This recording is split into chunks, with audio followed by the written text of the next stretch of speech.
북한 매체들이 남북 정상회담과 판문점 선언 소식을 대대적으로 보도했습니다.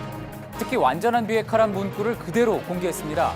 북한 주민들에게 비핵화를 공식화하면서도 미국에게는 진정성을 보이려는 의도라는 평가입니다. 어제 나온 판문점 공동선언문에는 서해 북방 한계선, NLL 일대를 평화수역으로 만든다는 내용이 담겼습니다. 오늘 노동신문에도 같은 내용이 보도됐는데 북한이 NLL의 존재를 인정한 건 처음입니다. 과거 보수층 일각에서 노무현 정부가 NLL을 무력화시켰다고 주장했던 걸 의식해 선언문에 이를 명시했다는 분석도 나옵니다. 청와대가 이번 남북 정상회담과 관련해 미국과 일본, 러시아 정상들과 잇따라 통화할 걸로 보입니다. 이제는 북미 정상회담을 앞두고 양국 간의 사전 협상이 본격적으로 진행됩니다. 이종석 전 통일부 장관과 함께 앞으로 비핵화 정국이 어떻게 펼쳐질지 전망해봅니다. 남북 정상이 북한 개성 지역에 공동 연락사무소를 설치하기로 하면서 2년 전 문을 닫은 개성공단이 다시 열릴지도 관심입니다. 개성공단에서 철수한 우리 기업의 96%는 다시 입주하고 싶다는 의지를 보이고 있습니다. 아프리카 가나 인근 해역에서 해적들에게 납치됐던 우리 선원 3명이 무사히 풀려났습니다. 선원들은 건강진단을 마친 뒤 내일 우리 문무대왕함에 오릅니다. JTBC 뉴스룸 지금 시작합니다.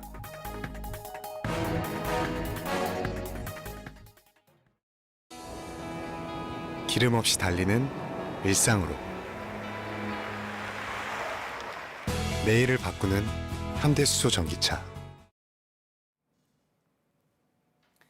남북 정상이 손을 잡고 군사 분계선을 건너면서 한반도 비핵화를 위한 역사적인 한 걸음도 시작이 됐습니다. 완전한 비핵화와 핵 없는 한반도, 이를 명문화한 것은 회담의 가장 큰 성과입니다. 이 판문점 선언을 성공적인 북미 정상회담, 나아가 한반도 비핵화로 이어가는 게 최종 과제겠죠. 문재인 대통령은 미국과 중국, 일본 정상들과도 통화에 나설 걸로 보입니다. 오늘 북한 매체들도 정상회담 소식을 대대적으로 보도했습니다. 완전한 비핵화도 주민들에게 가감없이 소개했습니다. 뉴스룸에선 남북 정상이 어제 마주한 12시간과 판문점 선언의 의미를 집중적으로 분석하겠습니다. 김태영 기자입니다. 북한 노동신문 오늘자 1면입니다. 문재인 대통령과 김정은 국무위원장이 군사분계선에서 악수하는 모습부터 판문점 광장 환영식 등 어제 정상회담 모습을 여러 장의 사진으로 자세하게 실었습니다. 이면에선 비핵화 등 여러 의제들에 대해 의견을 모았다며 정상회담이 성공적으로 끝났다고 보도했습니다. 특히 눈에 띄는 것은 3면의 판문점 선언문입니다. 두 정상의 친필 서명까지 전문을 그대로 게재했고 남북이 한반도에 완전한 비핵화에 합의했다는 문구도 그대로입니다. 북한 주민들에게 어제 정상회담 내용을 빠짐없이 전달한 겁니다. 북한은 종종 주민들에게 알리기 부담스러운 것들은 생략하거나 간략하게 전했습니다. 조선중앙통신과 조선중앙TV도 마찬가지로 완전한 비핵화란 표현을 가감없이 밝혔습니다.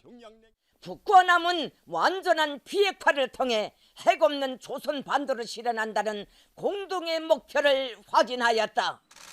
북한 매체들은 판문점 선언에 대해 전환적 의의를 갖는 새로운 이정표로 될 것이라며 의미를 부여했습니다. JTBC 김태영입니다. 북한은 지난달 초까지만 해도 비핵화를 전제 조건으로 하면 대화는 불가능하다, 이렇게 이야기를 했습니다. 그런데 한 달 만에 태도가 완전히 바뀐 겁니다. 게다가 지금 헌법에는 핵 보유국이라는 사실이 여전히 적혀 있는 상황에서 오늘 내부 매체를 통해 완전한 비핵화를 공식화한 겁니다.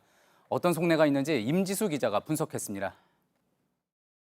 지난해 말 북한은 핵무력 완성을 선언했고 김정은 위원장은 올해 신년사에서 핵 버튼을 언급했습니다. 지난 1월 고위급 회담 때도 북한은 비핵화 의제가 공개되자 신경질적인 반응을 보였습니다. 그 무슨 비핵화 문제를 가지고 회담을 진행하고 있다는 옳도당치 않는 지금 여론을 확산시키고 있습니다. 지난달 초만 해도 비핵화를 전제 조건으로 한 북미 대화는 있을 수 없다는 입장을 분명히 했습니다. 지난주 풍계리 핵실험장 폐기 선언 때도 비핵화라는 표현은 쓰지 않았습니다. 북한이 내부 매체를 통해 주민들에게 완전한 비핵화라는 목표를 직접 전파한 건 이번이 처음입니다. 특히 2012년 이후 북한 헌법에 핵 보유국임을 명시하고 있다는 점을 감안하면 더 의미가 큽니다. 비핵화를 통해 경제 발전을 이루겠다는 메시지로 주민들에게 기대감을 주고 내부 지지를 얻고자 한 것으로 보입니다. 북한 전문가들은 특히 북한 주민들에게 완전한 비핵화를 공식화함으로써 북미 정상회담을 앞두고 미국에게 비핵화 의지를 보여주려는 의도도 있다고 분석하고 있습니다. JTBC 임지수입니다. 예, 그러자 이제 어제 두 정상 사이에는 보다 구체적인 비핵화 논의가 오갔을 거라는 관측도 나옵니다. 특히 두 정상이 30분 동안 독대한 이른바 도보다리 산책에 관심이 지금 집중되고 있죠. 문 대통령이 이 자리에서 비핵화와 관련한 미국의 입장을 충분히 설명했을 거라는 분석도 나옵니다. 박현주 기자입니다. 문재인 대통령이 손짓을 하며 설명하자 김정은 위원장이 고개를 끄덕입니다. 또 김 위원장이 질문을 하자 문 대통령이 대답에 나서기도 합니다. 어제 도보다리 독대는 오후 4시 40분을 넘겨 시작됐는데 이미 판문점 선언문이 작성돼 있는 시점이었습니다. 이에 따라 두 정상이 배석자를 모두 물린 채 나눈 얘기는 선언 이후의 단계, 즉 북미 정상회담에 초점이 맞춰졌으리란 분석이 나옵니다. 특히 문 대통령은 30분 독대에서 김 위원장보다 2배 정도 더 말을 하며 뭔가 설명하는 모습을 보였습니다. 이 때문에 문 대통령이 트럼프 대통령과 만남을 앞둔 김 위원장에게 비핵화의 당위성을 설명하고 미국의 입장도 전달했을 가능성이 제기됩니다. 실제로 이 독대에서 비핵화 관련 대화가 오갔다면 문 대통령은 구체적인 비핵화 방법론에 대한 김 위원장의 속내를 들었을 가능성도 큽니다. 이럴 경우 문 대통령이 회담 직후로 예정된 트럼프 미국 대통령과 직접 통화해서 김 위원장의 입장을 전달할 수 있다는 관측이 나옵니다. JTBC 박현주입니다. 예, 어제 판문점 정상회담 일정을 마치고 문 대통령은 밤늦게 이제 청와대로 돌아갔습니다. 청와대 나가 있는 취재기자 연결해서 그 사이에 또 어떤 이야기 오갔을지, 지금 청와대 분위기는 어떤지 자세히 한번 들어보도록 하겠습니다. 고석승 기자, 우선 어제 정상회담 결과에 대해서 청와대의 평가는 지금 어떻습니까? 네, 청와대는 이번 정상회담으로 남북 관계와 한반도 비핵화 문제에서 큰 진전을 이뤘다는 입장입니다. 무엇보다 선언문에 완전한 비핵화라는 문구를 넣어서 한반도 비핵화에 대한 두 정상의 입장을 직접 확인하는 성과를 거뒀다는 겁니다. 또 불과 임기 1년이 채 안 된 상태에서 정상회담을 열고 합의를 이끌어낸 만큼 앞으로 남북 합의를 실천할 수 있는 동력을 확보했다고도 평가하고 있습니다.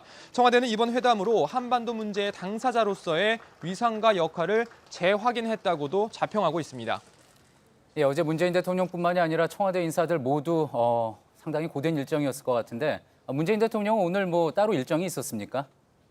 네, 문재인 대통령은 오늘 별다른 외부 일정을 갖지 않고 휴식을 취한 것으로 전해졌습니다. 또 참모들과 정상회담 관련 내부 회의를 갖고 이번 회담의 성과와 향후 일정 등에 대해서도 논의했을 것으로 보입니다. 당초 청와대는 오늘 오전 정상회담 성과를 정리하는 종합 브리핑을 하려고 했지만 어젯밤 하지 않는 것으로 변경을 했습니다. 이미 정상회담 선언문 등 중요한 결과들이 어젯밤 공개가 됐고 또 행사가 밤늦게 끝나서 정리를 하는데 시간이 좀 더 필요했을 것이라는 분석입니다. 청와대는 오늘 정리 과정을 좀 더 거친 뒤에 내일 중으로 정상회담을 정리하는 브리핑을 가질 예정입니다. 문 대통령은 또 미국, 일본, 중국, 러시아 등 한반도 주변국 정상들과 조만간 전화 통화를 통해 회담 결과를 공유하고 긴밀한 협력을 당부할 것으로 보입니다. 예, 미국, 일본, 중국 정상들과의 통화를 통해서 또 회담에 대한 다른 내용들 또 전해질 수도 있겠군요. 청와대에서 고석승 기자였습니다. 예, 이번 판문점 선언 이전에도 남북 간에는 비핵화에 대한 논의가 있었습니다. 9.19 공동성명이나 또 앞서 두 차례의 남북 정상회담 선언문에서도 비핵화가 언급된 바가 있었죠. 하지만 이번 판문점 선언은 합의의 격으로 보나 또 표현의 정도로 보나 그때보다 한 걸음 더 나아갔다는 평가입니다. 무엇보다 북한의 의지가 담겼다는 게 큰 변화입니다. 이선화 기자입니다. 육자회담의 목표가 한반도의 검증 가능한 비핵화를 평화적인 방법으로 달성하는 것임을 만장일치로 재확인했다. 6개항으로 구성된 9.19 공동성명은 이렇게 시작합니다.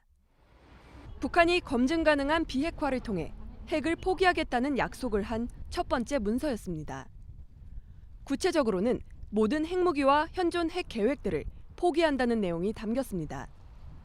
한반도의 비핵화를 위한 설계도로 평가받는 이유입니다.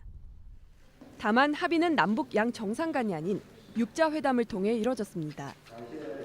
남북 양 정상이 처음으로 만나 내놓은 6.15 공동선언에는 핵 문제에 대한 별도의 언급이 없습니다.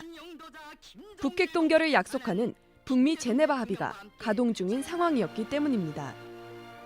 2차 정상회담 이후 나온 14선언에서도 9.19 공동성명과 이에 따른 조치인 2.13 합의를 순조롭게 이행하자는 내용이 주요 내용이었습니다. 우리 정부의 설득에도 불구하고 진전된 내용을 북한이 수락하지 않은 겁니다. 북한의 지도자가 비핵화 의지를 밝힌 적은 있습니다. 13년 전 김정일 국방위원장을 만나고 온 당시 정동영 통일부 장관은 김 위원장이 비핵화는 김일성 주석의 유훈이라고 밝혔다고 전했습니다. 어제 나온 판문점 공동선언은 두 정상이 완전한 비핵화라는 문구를 넣은 첫 문서 약속이라는 점에서 이전과는 다른 차원이라는 평가가 나옵니다. JTBC 이선아입니다. 예, 이제 그러면서 앞으로 또 관심은 5월 말이나 6월 초에 있을 이 북미 정상회담입니다. 이제 우리가 그랬듯이 북미 간의 실무진들 움직임도 상당히 바빠지게 됐는데요. 워싱턴 연결해서 남북 정상회담에 대한 미국의 분위기 한번 들어보도록 하겠습니다. 정유식 특파원, 트럼프 대통령은 이제 판문점 선언이 알려진 뒤에 한국 전쟁은 끝났다. 남북 정상회담 성과에 대해서 높게 평가하지 않았습니까? 또 이어 기자회견에서도 북미 회담이 성공할 거다 이런 가능성을 강하게 시사했다고 하죠. 네, 앙겔라 메르켈 독일 총리와 만난 자리에서입니다. 트럼프 대통령은 지난 24시간 북한과 관련해 아주 긍정적인 일들이 많이 일어났다며 바라건대 북미 정상회담도 큰 성공을 거둘 것이라고 했습니다. 직접 들어보겠습니다. We're encouraged by President Moon and Kim Jong-un's expressed goal of complete denuclearization of the Korean Peninsula. I will be meeting with Kim Jong-un in the coming weeks. We look forward to that, and hopefully it will be productive.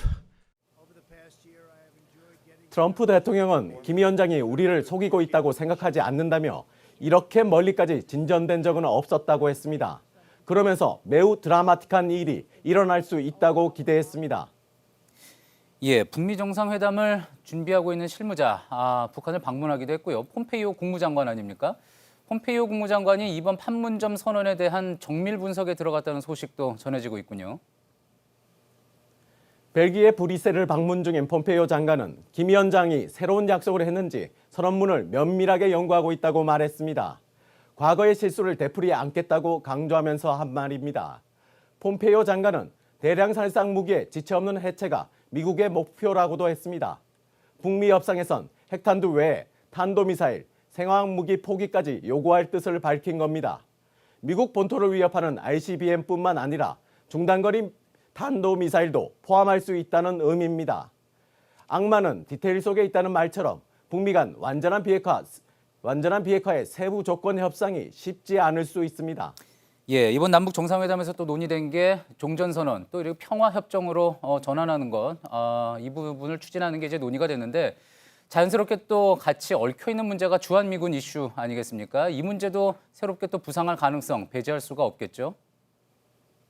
네, 매티스 국방장관은 평화협정이 체결되면 주한미군 주둔이 필요한가라는 질문에 동맹은 물론 북한과 협상에서 논의할 문제라고 인정했습니다. 직접 들어보시죠. You just have to go along with the process, have the negotiations, and not try to make preconditions or presumptions about how it's going to go. To the Pentagon and welcome you back. 매티스 장관은 북한이 약속을 이행할 거라고 믿느냐는 질문엔 1950년 이래 한 번도 가져본 적 없는 기회가 왔다는데 낙관적이라고 했습니다. 북미 간 완전한 비핵화 시간표의 격차를 얼마나 최소화하느냐도 북미 정상회담 성공의 관건일 텐데요. 데이비드 라이트 참여과학자연맹 선임과학자는 JTBC에 궁극적으로 모든 북한 핵미사일 프로그램을 제거하는 세부 사항과 검증 조치에 합의하는 건 어렵고 시간이 걸리는 일이라고 했습니다. 그러면서 김정은 정권의 비현실적인 시간표를 요구해 협상을 초반부터 무산시켜선 안 된다고 조언했습니다. 예, 워싱턴에서 정유식 특파원이었습니다. 수고했습니다. 오늘자 중국 매체는 판문점 선언 중에 연내 종전 선언과 또 사자 회담이라는 부분에 특히 주목을 했습니다. 중국은 정전 협정의 당사국이죠. 남북이 평화 협정을 논의할 때 본격적으로 참여하겠다는 뜻으로 해석이 됩니다. 신경진 특파원입니다. 중국은 축하와 환영을 표시했다. 판문점 선언을 보도한 중국 당기관지 인민일보 제목입니다. 판문점 선언이 비핵화 목표를 명확히 했다. 외국 독자를 위한 인민일보 해외판은 한 발 더 들어갔습니다. 두 신문의 연내 영구적 평화협정 전환과 남, 북, 미, 중 4자 회담 개최를 조명했습니다. 중국의 속내를 보여주는 창구로 애용되는 인민일보 소셜미디어 협객도는 정전체제와 비핵화의 선후관계에 주목했습니다. 정지용 푸단대 교수는 판문점 선언은 전쟁 중지 다음에 비핵화를 담았다고 해석했습니다. 종전을 선언하고 평화협정을 체결하는 것이 비핵화 조치보다 앞서야 한다는 주장입니다. 정전협정 체결국 지위로 남, 북, 미가 주도하는 비핵화 논의 테이블에 적극적으로 합류하겠다는 의지를 드러낸 겁니다. 사자 회담에 대해선 북미 갈등을 우선 해결한 뒤 관련 4개국의 우려를 해결하는 단계론으로 분석했습니다. 환구시보는 사설에서 어제 남북회담을 성공했다고 평가한 뒤 이제 미국이 나서야 할 때라고 지적했습니다. 사실상 유엔 대북 제재 이행을 주도하고 있는 중국은 북미 회담 결과가 나올 때까지는 신중한 태도를 유지하겠다는 취지로 풀이됩니다. 베이징에서 JTBC 신경진입니다. 어제 선언에서 또 주목할 건 서해 북방 한계선 NLL을 평화 수역으로 만들자는 겁니다. 그동안 북한은 NLL 자체를 인정하지 않았는데 남북 회담에서 NLL을 명시한 건 처음입니다. 박병현 기자입니다.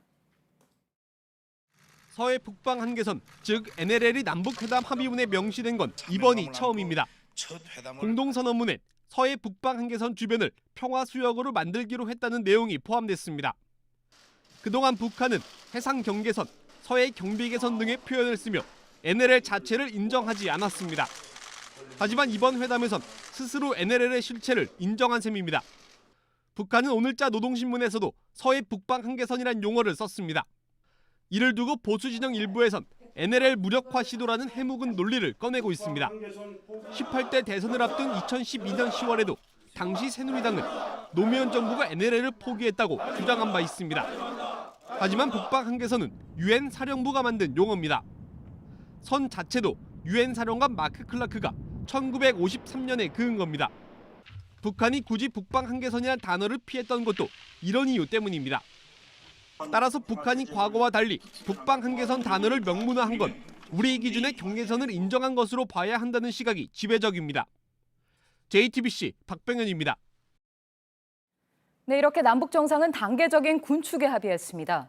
군축, 그러니까 군비 축소가 하루아침에 다 이루어질 수는 없겠죠. 앞으로 어떤 과정을 거쳐야 하는지 보겠습니다.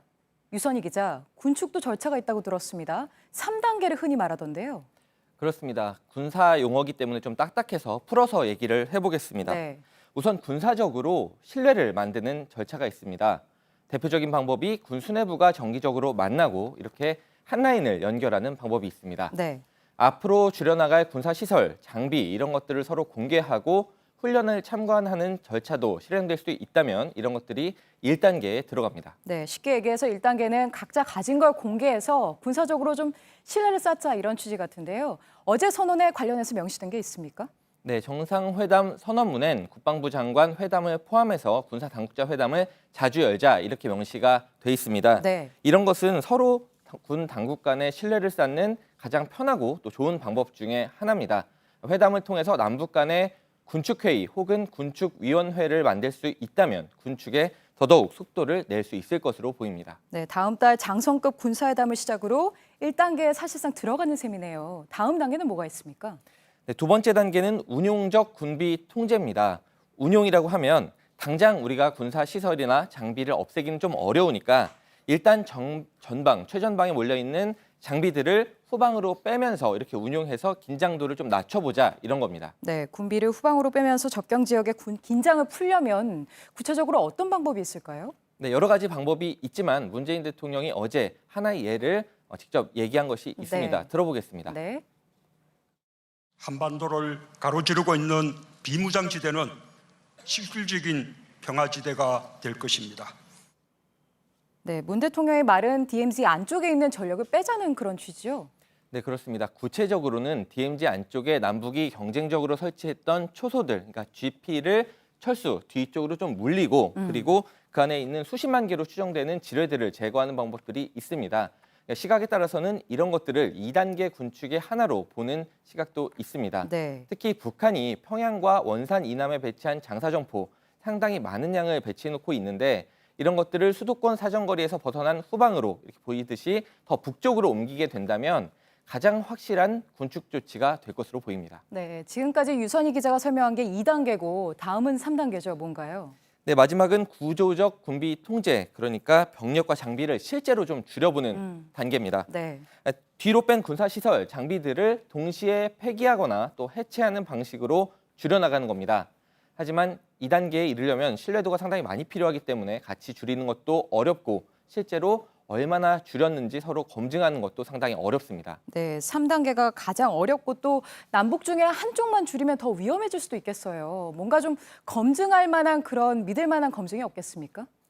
네, 예를 들어서 2단계까지 남북이 합의가 돼서 서로 탄도미사일 수를 일정 수준까지 좀 줄여보자 이렇게 합의가 됐다고 하면 네. 이걸 검증하는 가장 좋고 확실한 방법은 현지 사찰입니다. 물론 뭐 위성을 통해서 좀 보거나 남북이 각자 어떻게 줄였다 이런 문서들을 작성해서 교환하는 방법도 있을 수 있지만 아무래도 신뢰도가 떨어질 수밖에 없고 그렇기 때문에 특히 이런 문제는 생존이 걸린 문제인 만큼 상당수의 사찰관을 서로 파견을 해서 현지 사찰을 하고 검증을 확실하게 한 다음에 이제 절차가 진행될 수 있을 것으로 보입니다. 이 단계에서는 주한미군이라든가 아니면 민간 전문가들이 참여할 가능성도 있습니다. 네, 군축의 3단계를 정리해봤습니다. 유선희 기자였습니다. 이번 회담에서 남북의 경제 협력에 대한 논의는 최소화했다는 분석이 나옵니다. 국제사회의 대북 제재를 의식한 걸로 보입니다. 하지만 선언문을 잘 보면 경협의 가능성은 곳곳에 열려 있습니다. 서복형 기자입니다. 청와대가 남북 정상회담에서 비핵화 의제에 집중하기로 하면서 판문점 선언에는 경제협력 분야가 구체적으로 언급되진 않았습니다. 유엔 등 국제사회의 대북 제재가 진행 중이라 미국과 사전 협의가 필요한 점도 의식한 것으로 보입니다. 그러나 선언문 곳곳에는 경협의 길을 열어둔 내용들이 포함됐습니다. 먼저 남북 공동 연락사무소 설치입니다. 남과 북의 당국자가 상주하는 남북 공동 연락사무소를 개성에 설치하기로 한 것도 매우 중요한 합의입니다. 개성공단 재개를 염두에 둔 게 아니냐는 분석이 나옵니다. 문재인 대통령은 연락사무소의 역할을 직접 밝혔습니다.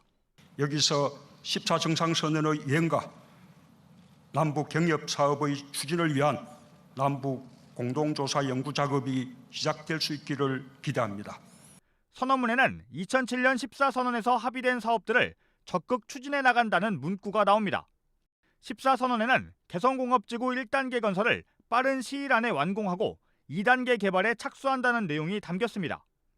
일단 판문점 선언에서는 경협 가능성만 깔아뒀지만 북미 정상회담 결과에 따라 급물살을 탈 거란 전망이 나옵니다. JTBC 서복현입니다. 네, 이렇게 선언의 행간에 담긴 경제협력 의지를 우리 기업들도 읽었습니다. 개성공단 기업의 96%가 다시 입주할 뜻을 밝혔습니다. 준비팀도 꾸려질 예정인데 빠르면 2달 안에 입주 준비를 마칠 수 있다는 입장입니다. 구일영 기자입니다.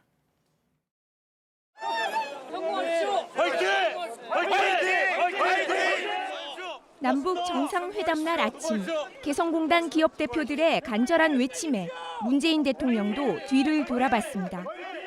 박근혜 정부 때 개성공단이 문을 닫은 지 2년 2개월. 1,200명 규모 회사도 이름만 남았습니다.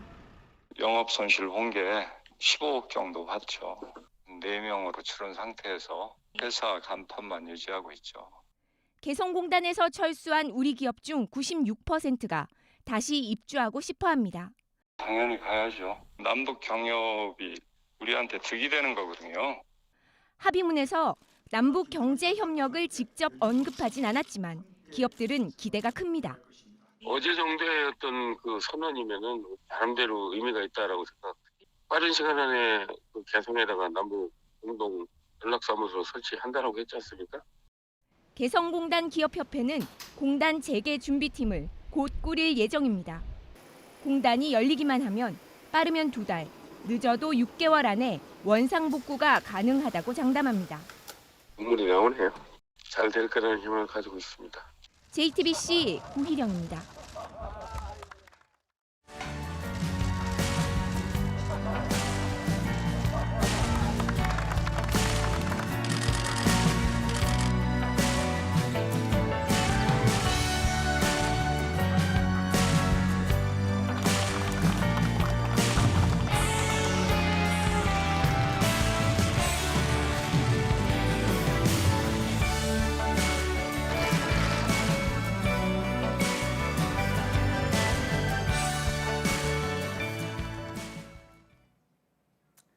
예, 특히 어제 회담에서 주목을 받은 인물, 앞서 화면에도 나왔지만 바로 김정은 위원장의 부인 이설주 여사였죠. 네.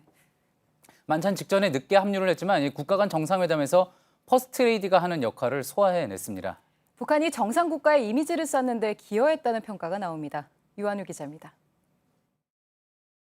이별 직전 발걸음을 옮기면서도 두 퍼스트레이디의 대화는 끊일 줄을 모릅니다. 이설주 여사가 먼저 김정숙 여사에게 귓속말을 건네기도 하고 우리 측 만찬 참석자들과 악수를 하며 미소로 작별 인사도 합니다. 이 여사는 김 여사와의 포옹을 끝으로 북한으로 돌아갔습니다. 만찬에만 합류하게 돼 저녁 6시를 넘겨 판문점에 도착했지만 이 여사는 곧바로 퍼스트 레이디로서의 면모를 보였습니다. 문재인 대통령에게 회담 성과에 대해 언급을 하는가 하면 대통령님과 함께 진실하고 좋은 이야기도 많이 나누고 회담도 잘 되겠다고 해서 정말 기쁘습니다. 회담 준비에 대해 감사의 뜻도 표시했습니다. 조금 부끄러웠습니다. 오늘 제가 아무것도 한 것 없이 이렇게 왔는데 이어진 만찬 땐 내내 김 위원장 곁을 지켰고 이런 김 위원장 부부의 모습은 전 세계로 전송됐습니다. 이처럼 이 여사의 역할이 부각되면서 북한이 정상국가로서 이미지를 변신하는 데 도움이 되고 있다는 분석이 나옵니다. 이 여사는 우리 특사단 만찬 때 등장한 데 이어 지난달 김 위원장의 첫 해외 순방이었던 중국 방문 때도 동행해 퍼스트레이디 외교를 펼쳤습니다. 이에 따라 곧 있을 북미 정상회담에서도 이 여사가 함께할 것이란 전망이 나옵니다. JTBC 유한울입니다. 네, 어제 영상을 보면 문재인 대통령과 김정은 위원장이 밝게 웃는 모습이 여러 번 보입니다. 그때마다 나온 게 미술 작품이었죠? 예, 한반도의 아름다운 모습을 그린 그림들, 또 우리 민족의 언어 훈민정음을 소재로 한 작품은 이 두 정상 사이의 분위기를 밝게 했습니다. 한민용 기자입니다. 정상회담이 열린 평화의 집에 들어선 두 정상은 북한산을 소재로 한 미술 작품을 보며 말문을 열었습니다. 김정은 국무위원장이 어떤 기법으로 그린 것이냐고 묻자 문재인 대통령은 서양화인데 우리 동양적 기법으로 그린 것이라며 대화를 이어갔습니다. 훈민정음 작품도 분위기를 화기애애하게 만들었습니다. 문 대통령이 자신의 성 미음을 푸른색으로, 김 위원장의 성 기억을 붉은색으로 특별히 표시했다고 말하자 김 위원장이 세부에까지 마음을 썼다며 화답한 겁니다. 백두산 장백폭포 등을 그린 미술 작품은 백두산 방문을 약속하는 대화로 이어졌습니다. 북측을 통해서 꼭 백두산에 가보고 싶다. 형이 오시면 편히 모실 수 있게 하겠다고 말했습니다. 두 정상이 마주 앉은 회담 테이블은 남북 관계의 전환점이 될 2018년을 상징하는 2018mm 너비로 만들어졌고 벽엔 남북 화해와 협력의 상징인 금강산을 그린 작품이 걸렸습니다. 청와대는 만찬이 열린 연회장에 백령도 앞바다를 담은 그림을 걸었습니다. 서해를 평화의 보금자리로 만들자는 의미라고 설명했습니다. JTBC 한민용입니다. 그런가 하면 이번 회담에서는 노래도 하나의 메시지였습니다. 어떤 노래가 있었죠? 네, 바람이 불어오는 곳, 발해를 꿈꾸며 다 어제 들린 노래죠. 회담을 빛낸 노래를 권근영 기자가 돌아봤습니다. 영상 속 두 정상은 다시 한번 만났고 손잡았고 함께 선을 넘었습니다. 모든 일정이 끝난 뒤 평화의 집 건물 앞에서 펼쳐진 영상쇼. 화면에서처럼 남북 정상은 또다시 손을 꼭 잡았습니다.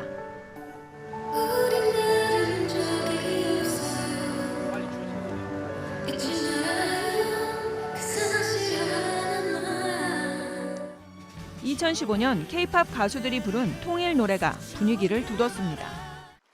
남북 정상의 만남에선 노래도 메시지였습니다. 환영 만찬에선 13살 제주 소년 오연준 군이 김광석의 노래를 불렀습니다.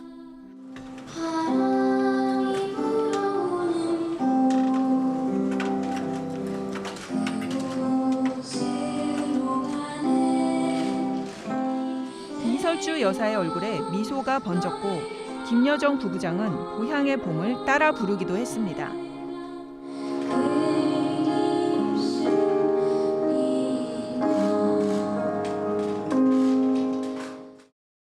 이달 초 평양에서 입을 맞췄던 조용필, 윤도현, 현송월 등 남북의 가수들도 다시 만나 노래했습니다.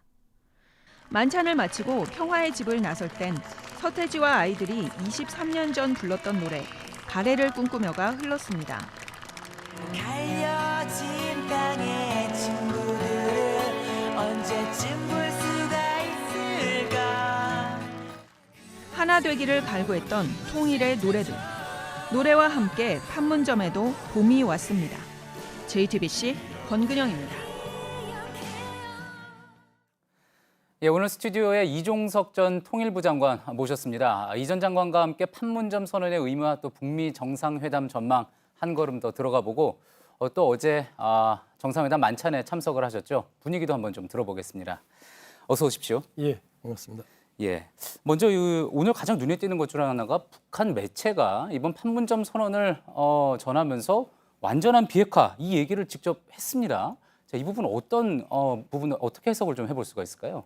일단 남북이 공동으로 합의한 합의문이기 때문에 예. 당연히 그대로 보도를 했고요. 그것뿐만 아니라 노동신문에 보면은 이번 그 정상회담 과정을 설명하는 내용에서도 그 정상회담의 의제로서 예. 두 정상이 문재인 대통령과 김정은 위원장이 남북 관계 예. 그리고 한반도 평화 문제 그리고 비핵화 문제에 대해서 논의했다가 나와 있습니다. 그런데 예. 이런 거는 사실은 뭐 북한이 지난 4월 20일에 그 조선노동당 중앙위원회 이제 전원회의 결정서에서 그 기존의 핵경제병 노선을 경제에 올인하는 쪽으로 바꾸지 않습니까? 예. 그러면서 그 뒤에 예. 뭐 그 전에도 좀 그랬습니다만은 핵에 대한 얘기는 거의 나오지 않았습니다. 그래서 예. 이미 북한 사회 내부에서는 북한이 일단은 미국과 협상을 통해서 조건부로 핵을 포기하는 그런 일련의 어떤 그 과정에 들어가 있다라는 것을 주민들이 어느 정도 알고 있는 거 아닌가 예, 그렇게 생각이 됩니다. 저희가 보통 얘기하기로는 헌법에 여전히 핵 보유국으로 지금 명시가 돼 있고 또 그리고 지금 또 잠시 말씀하셨지만 북한 주민들은 우리가 핵 보유국인데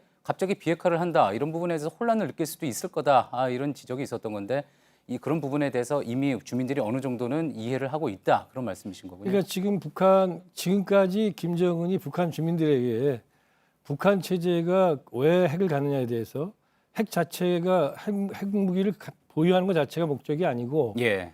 그 체제 안전보 미국이 자신을 공격하려고 하기 때문에 여기에 대응해서 체제 안전 보장을 위해서 핵무기를 갖는다라고 지금 해온 거죠. 예. 그런 의미에서 또 이제 헌법에 그것이 이제 명기된 것이고요. 예. 그렇다면은 그 북한이 기존의 미국의 그런 위협에 그 대항해서 핵무기를 가졌던 그런 안보 체제, 예. 안전 보장 체제를 만약에 미국과의 관계가 전혀 다른 방식으로 미국으로부터의 위협이 해소된다면 그리고 관계가 정상화된다면은 새로운 안전 보장 체계를 만들 수 있다고 보는 거겠죠. 대신에 예. 이제 북한이 김정은이 원하고 싶은 건 뭐냐면 핵무기를 가지고 근근히 대북 제재를 받으니까 외부 세계로부터 예. 근근히 새끼를 먹거나 먹지 못하고 살 거냐 아니면 핵무기를 포기한 새로운 안전 보장 체계에서 중국처럼 고도 성장의 경제 성장할 거냐 이 얘기거든요. 바로 판을 바꾸는 그런 것이 지금 북한에서 사실은 북한 주민들 사이에서도 일정하게 지금 교육이 되고 있는 거 아닌가. 알겠습니다. 예, 그렇게 생각이 됩니다.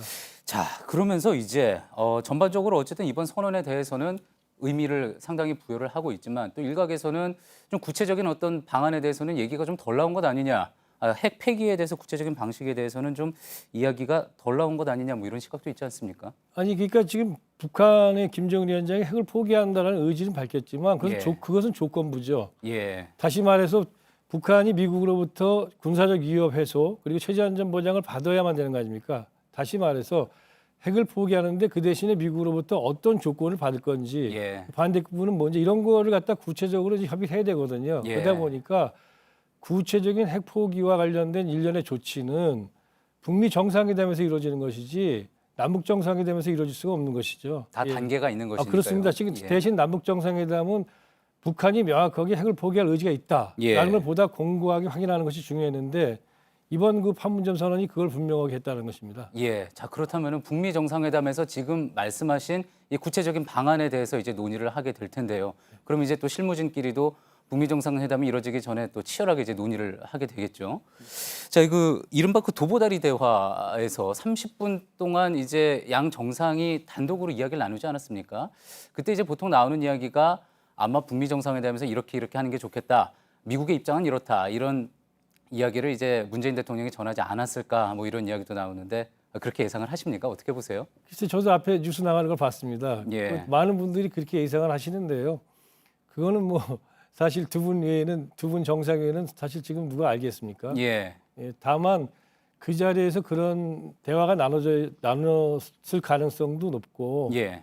설령 그렇지 않다 하더라도 분명히 미국 트럼프 대통령이 가지고 있는 생각 예. 이런 것들에 대해서 문재인 대통령이 그 김정은 위원장한테 전달하는 과정은 명확히 있었을 거다. 예. 그거는 확실합니다. 그렇지만 그 도보다리에서 대화가 어떤 건지 모르겠지만 예. 다만 그 대화를 그렇게 정말 서로 간에 우리가 그냥 그 내용은 모르지만 예. 대화 내용은 모르지만 겉에서 볼 때도 서로 진지하고 예. 그다음에 서로 어떻게 본다면 믿음을 서로 주고받는 그런 느낌을 가지면서 대화하는 것 같지 않습니까? 예. 그런 것을 전 세계에 특히 트럼프 대통령한테도 보여줬다는 것은 김정은 위원장이 대화할 만한 상대다. 또는 김정은 위원장과의 대화에서 뭔가 얻을 수 있겠다라는 나는 믿음을 주는데 도움을 주지 않았을까 생각이 됩니다. 그렇군요. 사실 또 여쭤보고 싶었던 거는 만약에 그래서 그런 이야기를 나눴다 그러면 북미 정상회담에 대해서 어떤 조언을 어떤 팁을 할 수 있었을까 또 하는 그런 부분이거든요.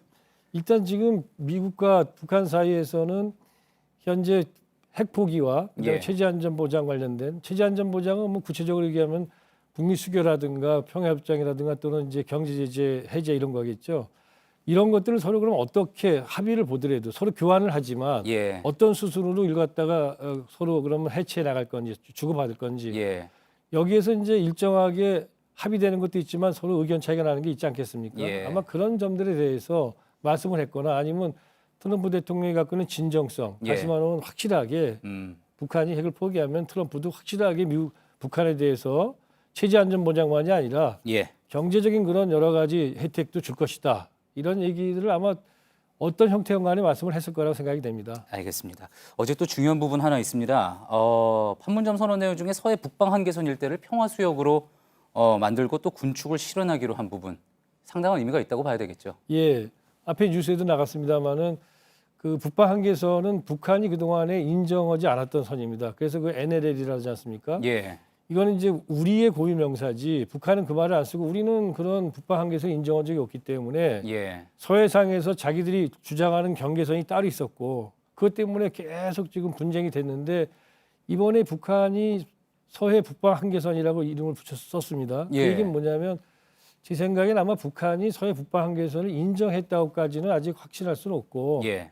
다만 북한이 여전히 그들이 얘기하고 주장하는 북방 서해의 경계선이 있지만 그 경계선에 대한 얘기를 갖다가 서로 경계선을 갖다 어떻게 맞출 것인가 갖고 또 논쟁하면 끝이 없지 않습니까? 예. 그러다 보니까 과거 노무현 대통령 때 14 정상선에서 했던 것처럼 서해 지역을 갖다 아예 평화 지역으로 만드는 그런 이제 구상을 북한도 하고 있는 게 아닌가 그런 차원에서 예. 그렇지만 또 시작을 할 때 북방 한계선과 북한의 경계선을 가지고 서로 다투는 게 아니라 예. 우리가 얘기하는 북방 한계선을 중심으로 해서 평화 수역을 나누면 거기에 무슨 예를 들어서 공동 어뢰국을 만든다든가 이런 예. 평화 수역을 만들면 서로 이익이 되는 건데 예.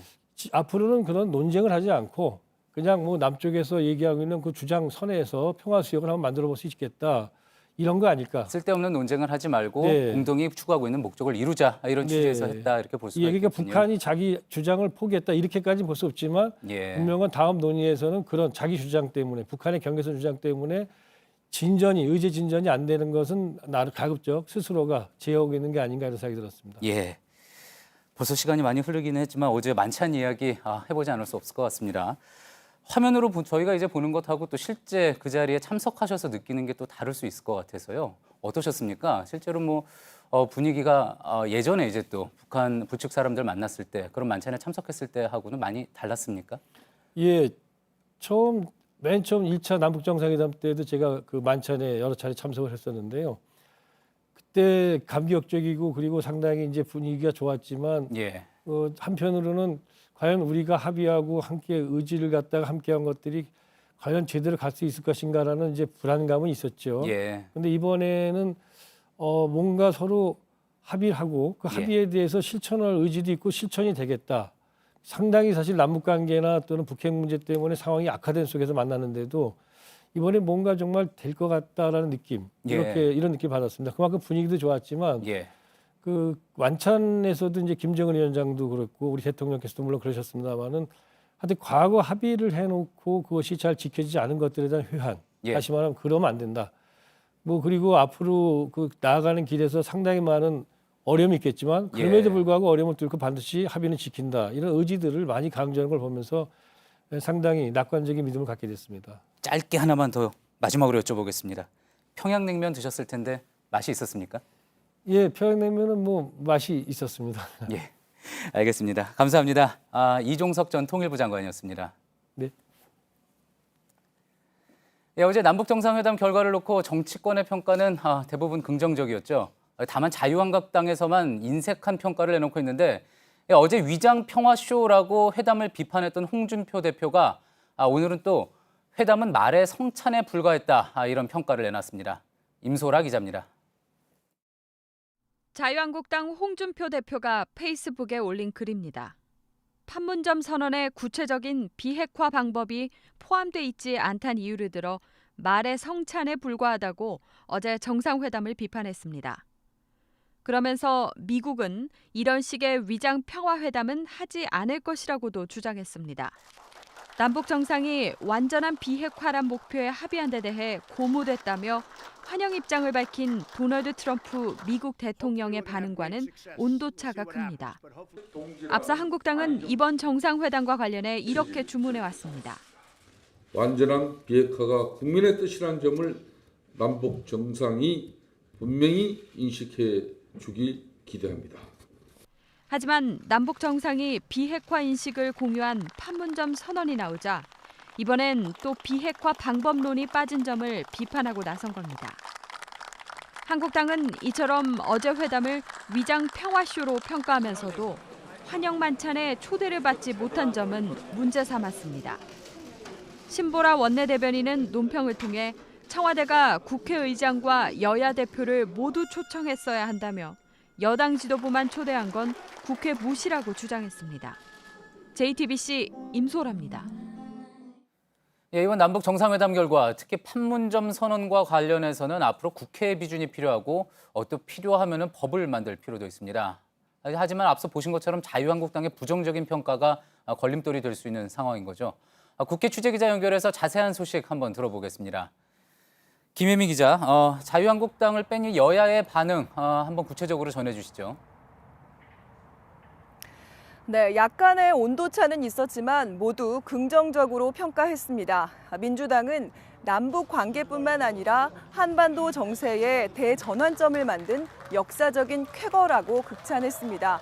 보수 야당인 바른미래당은 완전한 비핵화를 명문화한 것은 의미가 있었다라고 평가하면서도 앞으로 중요한 건 실질적인 이행이라고 강조했습니다. 민주평화당과 정의당은 역사적 합의라고 환영했습니다. 예, 앞서도 저희가 전해드렸지만 자유한국당에서는 실망스러운 결과다, 정치적인 쇼다 이렇게 비판을 하지 않았습니까? 이렇게 온도차가 있다 그러면 민주당 입장에서는 이런 비판을 받아들이기 어렵겠군요. 네, 민주당은 자유한국당이 남북 정상회담의 성과를 깎아내리려 하고 있다고 꼬집었습니다. 특히 자유한국당 홍준표 대표가 이 판문점 선언을 남북 합작 위장 평화쇼라고 한 발언에 대해서는 따로 논평까지 내면서 비판했습니다. 민주당은 홍 대표의 속이 편치 않은 건 알겠지만 속이 좀 뒤틀려도 참으시라라고 맞받았습니다.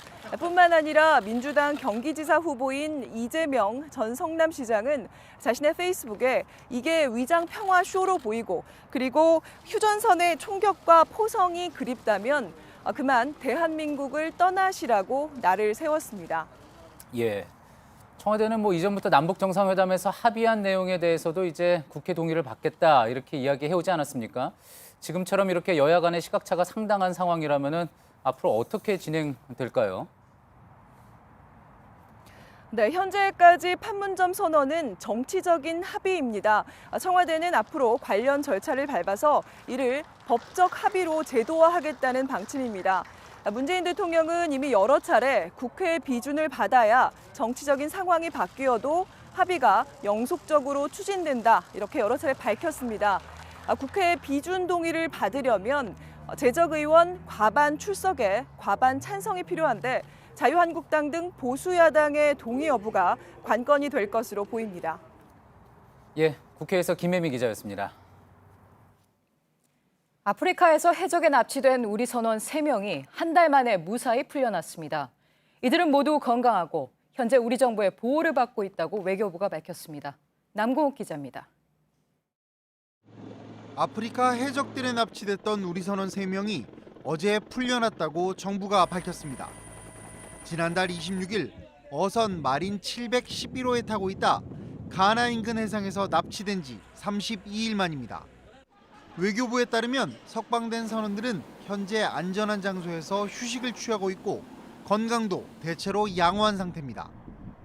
앞서 이낙연 국무총리는 오늘 오전 자신의 페이스북을 통해 석방 소식을 전하며 선원들이 건강 진단을 마치고 내일 우리 문무대항함에 탄다며 귀국할지 현지 체류할지는 각자의 의사에 따른다고 밝혔습니다.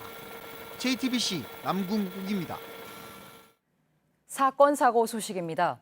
오늘 아침 영동고속도로에서 승용차와 통근버스가 부딪혀 승용차를 몰던 30대 남성이 숨졌습니다. 충주에선 바위가 채굴장에서 굴러떨어지는 바람에 굴착기 기사가 참변을 당했습니다. 이혜원 기자입니다. 차량이 처참하게 찌그러졌습니다. 근처에선 구조대원들이 쓰러진 남성에게 심폐소생술을 시행합니다. 오늘 아침 7시 40분쯤 경기도 용인시 영동고속도로 강릉 방향 양진하대목 인근에서 39살 임모 씨가 몰던 소렌토 차량이 47인승 통근버스와 부딪혔습니다. 이 사고로 임 씨가 현장에서 사망했고 임 씨의 아내와 두 아들이 다쳤습니다. 버스에는 14명이 타고 있었지만 다친 사람은 없었습니다. 경찰은 임 씨의 승용차가 4차로에서 1차로로 급격하게 차선을 바꾸다가 1차로를 가던 통근버스를 들이받아 사고가 난 것으로 보고 있습니다. 경찰은 목격자 진술 등을 토대로 자세한 사고 경위를 조사 중입니다. 구조대원들이 찌그러진 굴착기 위에서 산산조각난 돌을 치워냅니다. 이내 돌무더기 속에서 사람 한 명을 꺼냅니다. 굴착기로 채석 작업을 하던 49살 A씨입니다. 오늘 아침 9시쯤 충북 충주시의 한 채석장에서 5톤짜리 바위가 A씨 위로 굴러떨어졌습니다. A씨는 굴착기 운전석이 바위에 짓눌리면서 그 자리에서 숨졌습니다. JTBC 이혜원입니다. 최동욱 전 검찰총장의 혼외 아들 정보가 유출된 사건의 수사가 진행 중입니다. 검찰이 관련 정보를 국정원에 준 혐의로 서초구청 간부에 대해 구속영장을 청구한 걸로 확인됐습니다. 이지혜 기자입니다. 검찰은 어제 서초구청의 임모 당시 과장에 대해 개인정보보호법과 가족관계등록법 위반, 위증 혐의로 구속영장을 청구했습니다. 당시 임 과장은 2013년 6월 국정원 직원 송모 씨로부터 최동욱 전 검찰총장의 가족관계등록부를 조회해달라는 요청을 받고 담당 직원 김모 씨에게 혼외 아들 정보를 파악토록 한 뒤 국정원 직원에게 다시 전달한 걸로 조사됐습니다. 앞서 2014년 수사 결과를 발표한 검찰은 조희재 전 서초구청 행정지원국장을 정보 제공자로 보고 재판에 넘긴 바 있습니다. 하지만 임 과장이라는 제3의 인물이 새로 드러난 겁니다. 검찰은 이 같은 과정에 국정원이 조직적으로 개입했다고 보고 있습니다. 당시 남재준 국정원장이 간부들로부터 관련 보고를 받았다고 진술했기 때문입니다. 남 전 원장은 최근 검찰 조사에서 보고를 받은 건 맞다고 했습니다.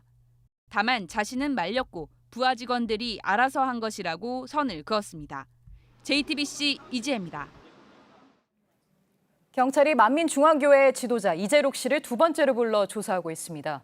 이 씨는 신도들을 개인 거처로 부른 건 인정하지만 성폭행은 없었다고 주장한 걸로 전해졌습니다. 피해자들의 진술이 일관되는 만큼 경찰은 다음 주 초에 구속영장을 신청할지 결정할 예정입니다. 최수영 기자입니다. 이재록 씨가 교회 직원들의 부축을 받으며 서울지방경찰청으로 걸어 들어옵니다. 지난 26일에 이어 두 번째로 소환 조사를 받으러 나온 겁니다. 이 씨는 절대적 권위를 이용해 신도들을 상습 성폭행한 혐의를 받고 있습니다. 경찰이 진술을 확보한 피해자는 고소장을 제출한 6명을 포함해 10여 명에 이릅니다. 피해 기간도 20년이 넘습니다. 이 씨는 취재진 질문에 아무런 대답을 하지 않았습니다. 성경 공부했다고 부른 거 사실입니까? 신도들 왜 부르셨어요? 가서 취재진을 의식한 듯 이 씨는 출두 시간인 오전 10시보다 이른 시간 경찰에 도착했습니다. 하지만 경찰은 9시 반까지 출입을 허가하지 않았습니다. 이 씨의 혐의가 알려진 이후 교회에서 성폭행 은폐회의를 열었다는 의혹이 제기된 비서실 직원도 함께 나타났지만 역시 기자들 질문엔 말을 하지 않았습니다. 경찰은 이 씨가 자신을 신으로 믿고 저항할 수 없는 상태에 있던 피해자들을 성폭행했다고 보고 준강간 혐의로 수사하고 있습니다. 이 씨는 거처에서 신도와 만난 적은 있지만 성관계는 하지 않았다고 진술한 걸로 알려졌습니다. JTBC 최수연입니다.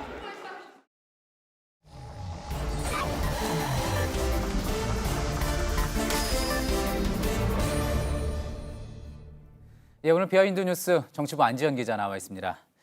안 기자, 첫 번째 키워드부터 볼까요? 네, 첫 번째 키워드 평양의 요술사입니다. 예, 역시 정상회담 소식인 것 같은데 요술사가 뭡니까? 우리말로 하면 마술사라는 뜻인 건데요. 이 사진에 보면 문재인 대통령이 $100를 주고 크게 웃고 있고 예. 김정은 위원장도 보시는 것처럼 크게 웃고 있습니다. 상당히 유쾌한 모습이네요. 네. 예. 어제 만찬장 참석자들은 바로 이 북한의 마술 장면이 제일 재미있었다, 최고였다 이렇게 전하기도 했는데요.